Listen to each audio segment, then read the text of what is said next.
में बदलाव यात्रा के दौरान दिन भर मैं उनके साथ था और अभी एक ढाबे पर चाय पीने के लिए प्रशांत किशोर रुके हैं। प्रशांत जी, दिन भर आप काफ़ी व्यस्त रह रहे हैं सभाओं में, दिन में तो लंच करने का मौका भी नहीं मिलता हो? नहीं, मैं लंच यूजुअली करता भी नहीं हूँ। मेरे रूटीन का वो हिस्सा नहीं है। अगर पटना में हैं, घर पे हैं तो लंच कर सकते हैं, लेकिन पिछले 2-2.5 साल से जब हम लोग पदयात्रा भी कर रहे थे तो पदयात्रा के दौरान भी बीच में रुक के, शुरुआती दिनों में जब हम लोग 20 किलोमीटर से ज़्यादा चलते थे तो लंच के लिए रुकते थे, फिर लंच का सिस्टम ही बंद कर दिया। नालंदा में बदलाव यात्रा में आप थे, अच्छी खासी भीड़ देखने को मिली। इससे पहले मैंने देखा है कि अधिकांश राजनीतिक दल नालंदा पर बहुत ज़्यादा ध्यान भी नहीं देते, ये मानकर कि नीतीश कुमार का गढ़ है, लेकिन आप यहाँ कई बार आ चुके हैं, लगातार आ रहे हैं। तीसरी बार आया हूँ, कई बार नहीं। एक बार उनके होम कंस्टिट्यूंसी हरनौत में आया, फिर उनके गांव जाने की कोशिश की, कल्याण बिगहा, जहां उनके अफसरों ने जाने नहीं दिया। उसी दिन बिहार शरीफ में एक सभा की थी और आज तीसरी बार आया हूं। देखिए, मैं ऐसा समझता हूं कि नालंदा, लोगों को ऐसा लगता है कि नीतीश का गढ़ है। लोकतंत्र में कोई किसी का गढ़ नहीं होता है। अमेठी में राहुल गांधी चुनाव हार गए, रायबरेली में इंदिरा जी चुनाव हार गई, गढ़ वढ़ कुछ नहीं होता है। नीतीश कुमार का भविष्य आपको क्या दिख रहा है? देखिए, नीतीश जी, मैं आज से नहीं 3 साल पहले से कह रहा हूं कि नीतीश कुमार के राजनीतिक जीवन का ये अंतिम दौर चल रहा है, अंतिम पारी है, और अब नवंबर के बाद उसका करीब करीब पटाक्षेप हो जाएगा।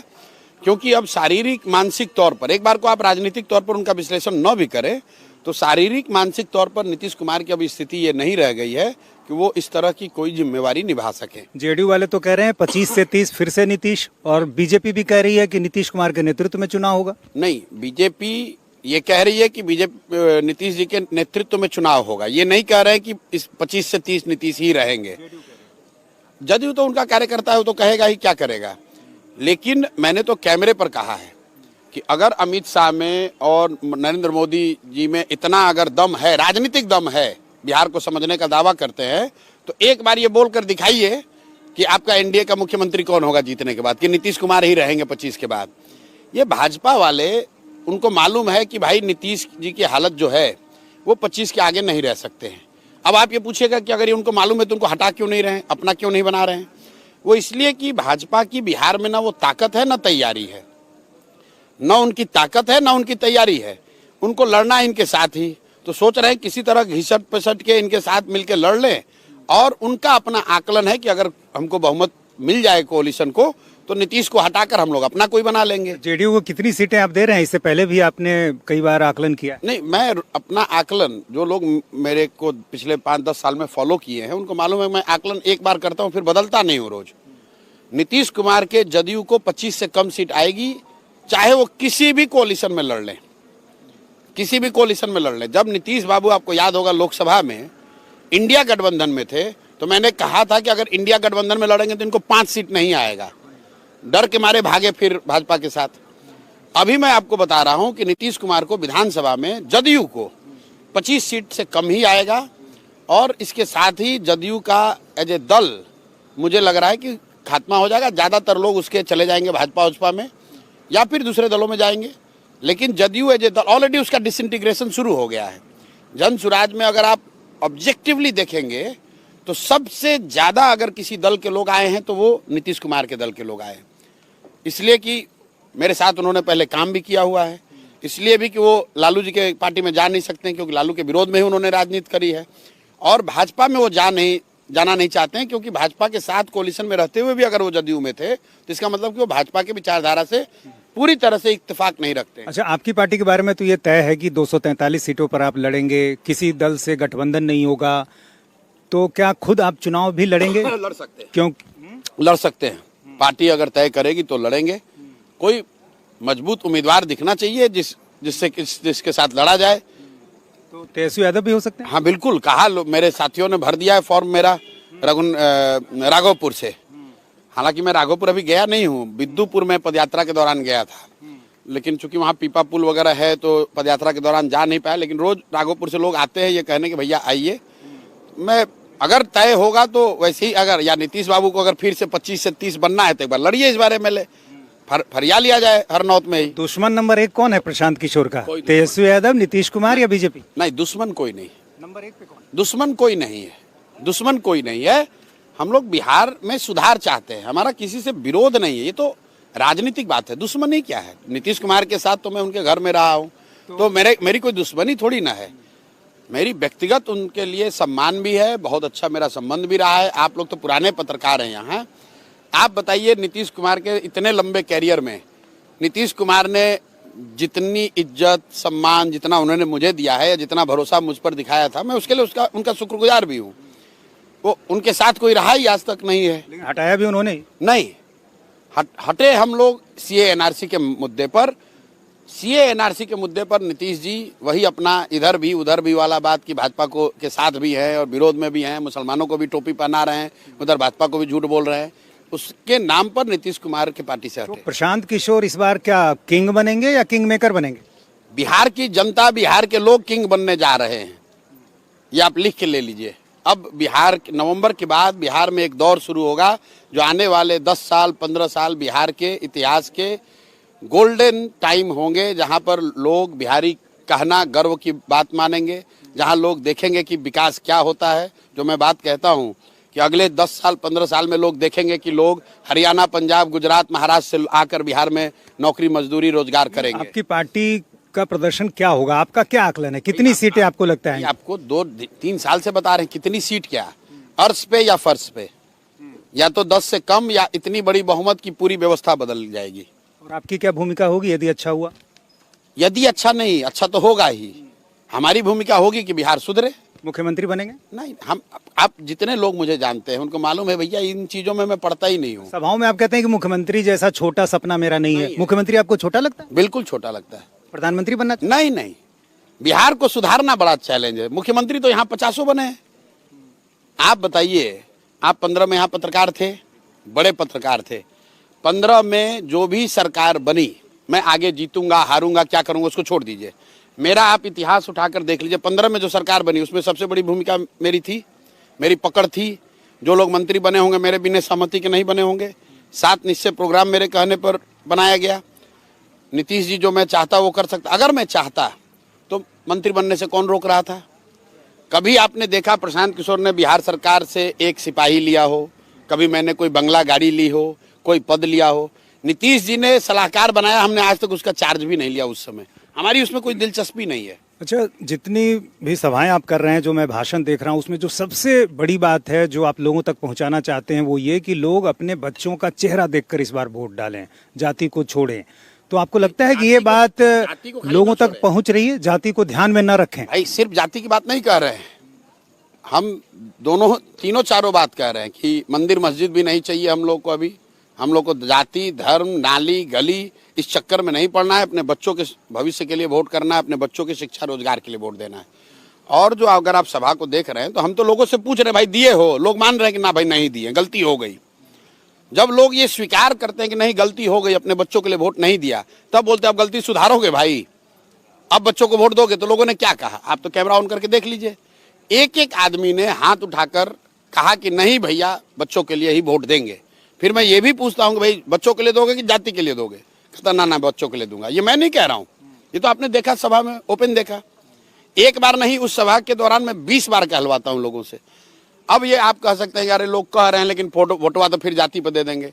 तो मुझे ऐसा लगता है कि जो लोग ऐसा कह रहे हैं, ये देखने के बाद वो बिहार के लोगों के प्रति उनका पूर्वाग्रह है।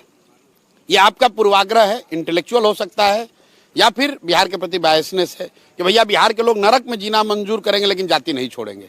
मुझे लग रहा है कि ये गलत बात है, क्योंकि अगर ऐसा होता तो मोदी जी को बिहार में वोट नहीं पड़ता। 1984 में राजीव गांधी को बिहार में लोगों ने वोट नहीं दिया होता। 1989 में बीपी सिंह को बिहार में इतनी बड़ी बहुमत नहीं मिली होती। नीतीश कुमार को 2010 में 206 सीट नहीं मिला होता, क्योंकि जिन लोगों ने इन लोगों को 84 में, 89 में, 2014 में, 2010 में नीतीश को जिन लोगों ने वोट दिया वो सब उनके जाति के नहीं थे। जब आप पदयात्रा कर रहे थे तो उस दौरान हर पंचायत में जब आप जा रहे थे तो आपने कहा था कि हमारे पास सभी पंचायत का 8,500 पंचायत का एक ब्लूप्रिंट तैयार हम कर रहे हैं। तो ये ब्लूप्रिंट क्या सामने भी आएगा? बिल्कुल बिल्कुल बिल्कुल सामने आएगा। 8,500 पंचायतों का, कि हर पंचायत को विकसित कैसे किया जाएगा। और 3 बातें उसमें मुख्यतः, वहां पर पढ़ाई की व्यवस्था सबसे अच्छी कैसे बनाई जाएगी, उस पंचायत में 800 से 1200 रोजगार के अवसर कैसे पैदा किए जाएंगे, और उस पंचायत में होने वाली खेती को खाने वाली खेती से कमाने वाली खेती में कैसे बदला जाएगा, इसका हर पंचायत वार पूरा ब्यौरा जारी करेंगे। शराबबंदी को लेकर भी आप कई बार सवाल खड़े करते रहे हैं, तो क्या सवाल नहीं खड़े कर रहे, यदि बिल्कुल इसको रिजेक्ट मौका मिलता है, यदि आपकी सरकार बन जाती है, इस भूमिका में आप आते हैं, तो शराबबंदी वापस ले लेंगे? 1 घंटे के अंदर, हमारी सरकार नहीं, जनसुराज की सरकार बनी, 1 घंटे में शराबबंदी को हटा देंगे। बिल्कुल डंके की चोट पे रोज कहते हैं लोग, आ कहते भैया। महिलाएं नाराज तो नहीं होंगी? भैया आज महिलाएं थी सभा में, लोगों ने क्या कहा, मैंने पूछा भाई घर घर शराब बिक रहा है कि नहीं बिक रहा है, महिलाओं ने क्या कहा। और जो चूंकि हम, मुझे मालूम है आप लोग कहेंगे महिला पुरुष, तो मैं क्या कहता हूँ, पुरुष लोग चुप होइए, महिलाएं बताइए महिलाओं ने क्या कहा। भाई 100 रुपए की शराब 300 रुपए में बिक रही है। शराब बंद है कहाँ? ये शराबबंदी के नाम पर तो ये ढोंग चल रहा है। बिहार सरकार का 20,000 करोड़ का कम से कम नुकसान हो रहा है, और ये पैसा कहाँ जा रहा है? यहाँ के भ्रष्ट नेताओं के पास, अफसरों के पास, शराब माफिया के पास। तो भैया इस शराबबंदी का क्या फायदा? अच्छा, जिसमें शराब की दुकान बंद है और होम डिलीवरी हो रहा है। और मैंने एक और बात कहा है, लोग ध्यान नहीं दे रहे हैं, जो युवाओं की यहाँ स्थिति है शराबबंदी के बाद, जिस कदर सूखा नशा जो यहाँ बढ़ा है, स्मैक और अदर टाइप्स के, आप देखिएगा अगर ये स्थिति भगवान न करे बनी रह गई कहीं, तो अगले 5 साल में 10 साल में, जैसे उड़ता पंजाब आपने पिक्चर देखी थी, तो बिहार पर बनेगा उड़ता बिहार। अच्छा, आप अपने रोड मैप विजन की बात तो करते हैं, तेजस्वी यादव भी कई सभाओं में हमने देखा कह रहे हैं कि हमारे पास एक रोड मैप है, विजन है, 17 महीने में हमने ये करके दिखाया, एनडीए को 20 साल मिला, हमें 20 महीने दे दीजिए, हम बिहार को बदल कर दे देंगे। भाई बिहार की सबसे बड़ी समस्या है पलायन। पलायन पर तेजस्वी यादव 5 मिनट 10 मिनट 10 दिन की तैयारी करके आ जाएं किसी डिबेट में कि भाई पलायन खत्म कैसे होगा। तेजस्वी यादव कहता है हम 5 लाख लोगों को नौकरी दिए हैं, हम हाथ जोड़कर आपके कैमरे पर कह रहे हैं भाई इस विवाद को खत्म करो, कल जारी कर दो कौन 5 लाख आदमी को नौकरी दिए हो, नाम नंबर जारी करो। वो तो कह रहे हमारे समय में हमने इतनी नौकरियां दी। तो लो भाई, आप लोग भी पत्रकार हैं, अरे जाके पूछिए तो 5 लाख आदमी को नौकरी दी, हम मान लिया, नाम नंबर जारी कर दो भाई किसको दिए हो। अरे भैया किस आदमी को नौकरी दिए जो कि बिहार में है ही नहीं। अगर आपने 5 लाख आदमी को नौकरी दिया है तो सरकार के पास रिकॉर्ड होगा, उनको सैलरी मिल रही है। तेजस्वी यादव जी उन 5 लाख लोगों का नाम नंबर पता जारी कर दो जिसको तुमने नौकरी दिया है या देने का दावा कर रहे हो। ये निरा मूर्ख लोग हैं, या फिर पूरे बिहार को मूर्ख समझते हैं, क्योंकि इनके माँ बाप यही करते आए हैं। 15 बरस तक इनके माँ बाप यहाँ मुख्यमंत्री थे, पूरे बिहार को बर्बाद कर दिया। ये आदमी खुद 3 बरस उप मुख्यमंत्री था, क्या करता है, 11 बजे सोकर उठता है, क्या करता है, और उनका मंत्री रहते हुए उन्होंने क्या किया ये भी आपको पता है। और कह रहा हम बिहार को सुधार देंगे। कैसे सुधार दोगे बताओ? बिहार तब सुधरेगा जब यहाँ से पलायन रुकेगा। पलायन पर बताओ तेजस्वी यादव का आपने कोई बयान सुना कि पलायन कैसे रुकेगा? दूसरी बात, यहाँ शिक्षा सुधार होना चाहिए। शिक्षा कैसे सुधारोगे बताओ? जो खुद नौवां फेल है वो क्या शिक्षा सुधारेगा? वर्ल्ड क्लास यहाँ पर स्कूल खोलेंगे, यूनिवर्सिटी खोलेंगे ना। ठीक बात, आपने ये ठीक सवाल पूछा। तेजस्वी यादव मुझे किसी ने कहा वर्ल्ड क्लास यूनिवर्सिटी खोलेंगे। देखिए इसीलिए मैंने कहा ये आदमी क्यों मूर्ख है। ये लोग जातियों की बात करते हैं, सामाजिक न्याय की बात करते हैं। इनके बाप माँ सामाजिक न्याय और जातियों की राजनीति करके ही यहाँ पहुंचे हैं। इन लोगों ने एक जातीय जनगणना कराया, आप लोगों ने भी सबने हवा मचाया, बाप रे जातीय जनगणना, सेकंड मंडल, फलाना ढिमकाना। जातीय जनगणना का रिपोर्ट आ गया। रिपोर्ट में क्या आया है जरा बताइए? आज भी दलित, अति पिछड़ा और मुस्लिम समाज के 5% से कम लोग ही 12वीं पास कर रहे हैं। इनके समाजवादी सामाजिक न्याय वाले 30 वर्ष सरकार के बाद 5% से कम दलित, अति पिछड़े और मुसलमान समाज के बच्चे 12वीं पास कर रहे हैं। और ये आदमी क्या कह रहा है? वर्ल्ड क्लास यूनिवर्सिटी बनाऊंगा। तो भैया जो 12वीं पास नहीं करेगा उस यूनिवर्सिटी में कौन पढ़ेगा? तब तो सवर्ण ही पढ़ेंगे, जनरल क्लास के लोग पढ़ेंगे। अब तुम कहते हो कि तुम तो वंचित की बात कर रहे हो, तुम मुसलमान की बात कर रहे हो, तुम दलित की बात कर रहे हो। तो भाई जब दलित, अति पिछड़ा, मुसलमान का बच्चा अगर 12वीं क्लास पास ही नहीं करेगा तो वर्ल्ड क्लास यूनिवर्सिटी में पढ़ेगा कौन? कौन पढ़ेगा बताओ? अरे ये इतने मूर्ख हैं कि बोलने से पहले जोड़ते भी नहीं है कि बोल क्या रहे हैं। भाई यहाँ जब प्राइमरी विद्यालय ठीक नहीं है तो वर्ल्ड क्लास यूनिवर्सिटी बनाकर क्या करोगे? पहले ये बताओ ना कि प्राइमरी स्कूल कैसे सुधरेगा। आपके बाबूजी ने चरवाहा विद्यालय शुरू किया था, बताइए कि उससे कितना यादव पढ़कर आईएएस बन गए? कितने यादवों ने चरवाहा विद्यालय में पढ़कर अपना जीवन सुधार लिया? ये लोग बिना किसी सर पैर की बात करते हैं। हमको 20 महीना दे दो, हम सुधार देंगे। भाई तुम 20 साल तुमको मिला हुआ है, 1990 से तुम ही लोग चला रहे हो, पूरे बिहार को बर्बाद किए हो। अच्छा, उनके परिवार में भी इन दिनों घमासान मचा हुआ है। तेज प्रताप यादव को परिवार से, पार्टी से निकाल दिया गया, चुनाव करीब। आपको लगता है इन सब बातों का भी कुछ असर होगा? प्रशांत किशोर, हमारा अपना नेचर है, हम किसी के व्यक्तिगत जीवन पर टीका टिप्पणी नहीं करते हैं। उनके घर में क्या चल रहा है, किसमें लड़ाई चल रहा है, उससे कोई मतलब नहीं है। बेसिक बात एक ये है कि लालू जी का जो अपना फिलॉसफी है, जो राजनीति करने का तरीका है, वो अपने बच्चों के आगे कुछ नहीं कर सकते हैं। तो अगर कोई ये सोच रहा है कि वो अपने किसी एक बच्चे को वो परिवार से हटा देंगे, राजनीति से निकाल देंगे, तो वो बिल्कुल गलत कर रहा है। मैं लाइए लिख देता हूं। तेज प्रताप यादव आरजेडी से ही चुनाव लड़ेंगे, लाइए लिख के दे देता हूं। ऐसा क्यों लग रहा है? अब देखिएगा, हम भी तो जानते हैं, हम भी तो बिहार की राजनीति इतने दिन से देख रहे हैं।